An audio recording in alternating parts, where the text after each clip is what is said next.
So, like you said, my name is Shuli Gilutz, and I will talk about the uniqueness of children's or kids' user experience. Okay, so now you understand what I was talking about. This was from a research about study about how children interact with voice assistants, and this is Alexa, and you can see the girl. Well, they're both having a great time, but they're not interacting the same way adults do with Alexa. So the first one is age-appropriate design, meaning that our design features will be relevant to different age group. Of course, kids are not all the same. So we have to remember that when we talk about human development, we talk about physical changes from the minute you're born as a baby. Think about it, physical development. Young babies, they can't even move on their own, right? Let alone do other things. And then when you're adult, obviously you do everything. So fine motor skills, how you can use your hand, coordination, all these things really affect our interactions, and they change over time. The second factor to think about is motivation. So when we talk in UX a lot, and I see you do this a lot, is about what is the motivation of the users? Like, why do they use the system? What is the context of use? What is the flow of the users? So when we talk about motivation for children, it's very different than adults.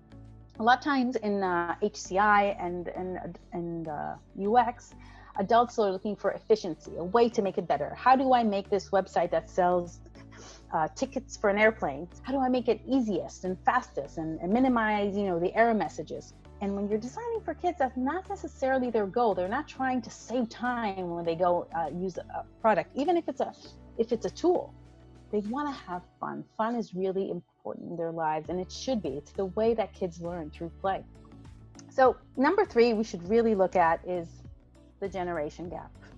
And this is really important because we keep hearing everybody saying, kids today, they're not like they used to be. When I was a kid, we didn't do this. We were outside all day, blah, blah, blah, blah, blah, blah. So how do we know when important things change or not? So one of the big challenge of parenting for the past 2 decades has been screen time.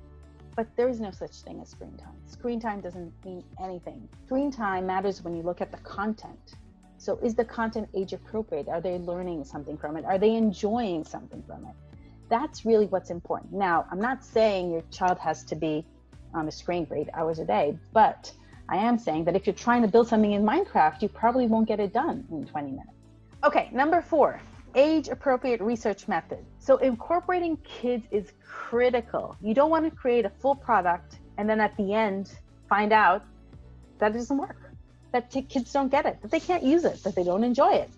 This is something you have to do in the process, and it's a bit more difficult, and you have to read about it and you have to try it out to figure out how to make it work, but it's critical because we really do think differently about things. Just remember that clip with their watering the iPads. Just different, okay? So it's really, really critical.